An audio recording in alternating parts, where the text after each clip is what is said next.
নমস্কার, আমি একজন ভিভিডিসি কর্মী। পতঙ্গবাহিত রোগ সম্বন্ধে মানুষকে সচেতন করা আমাদের কাজ। ডেঙ্গু এই সময় ভয়াবহ আকার ধারণ করে। ডেঙ্গু কিন্তু প্রতিরোধযোগ্য। সচেতন হন এবং কিছু সাধারণ সাবধানতা অবলম্বন করুন।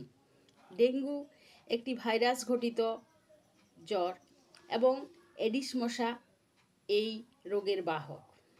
কি করবেন? জলের ট্যাঙ্ক, চৌবাচ্চা, বাড়ির সব জল ধরে রাখার পাত্র প্রতি সপ্তাহে 2 বার খালি করে দেন।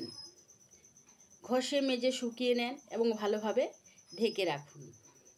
AC machine, air cooler, fridge সপ্তাহে 2 বার ভালো করে মুছে পরিষ্কার রাখবেন। বাড়ির চারপাশের পরিবেশ, বাড়ি সংলগ্ন নর্দমা পরিষ্কার রাখুন। নিজেদেরকেও সচেতন হতে হবে, নিজেদেরকেও ব্যবস্থা নিতে হবে এবং সচেতন কর্মীরা আপনাদেরকে সচেতন করার বার্তা প্রেরণ করবেন।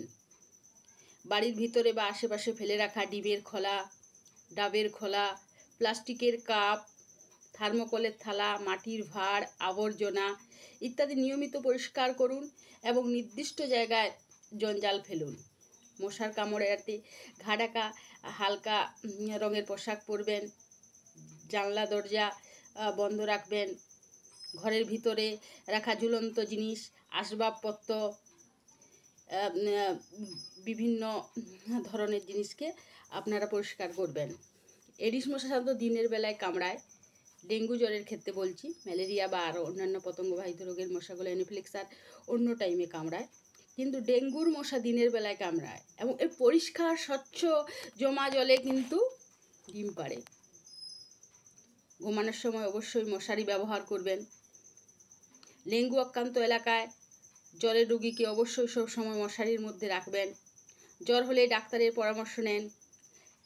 গ্রাম বা শহরাঞ্চলে যেখানে সাব সেন্টার আছে সেখানে আশাকর্মী, এএনএম দিদিদের সাথে যোগাযোগ রাখবেন এবং ভিভিডিসি কর্মী যারা আছেন, ভিআরপি নামে পরিচিত, তাদের সাথেও যোগাযোগ রাখবেন।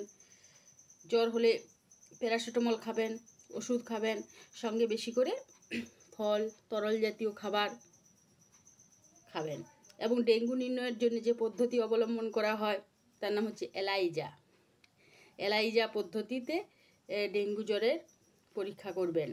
কি করবেন না? ডেঙ্গু বাহক এডিস মশা সাধারণত পরিষ্কার জমা জলে জন্মায়, তাই গবাদি পশু, পোষা পাখি, জল খাওয়ার পাত্র, ফলের টব, পুরনো টায়ার, পরিত্যক্ত ব্যাটারির সেল, পিচের ড্রাম, বাড়ির আশপাশে থাকা খানাখন্দে বর্ষাকালে জল জমতে দেবেন না।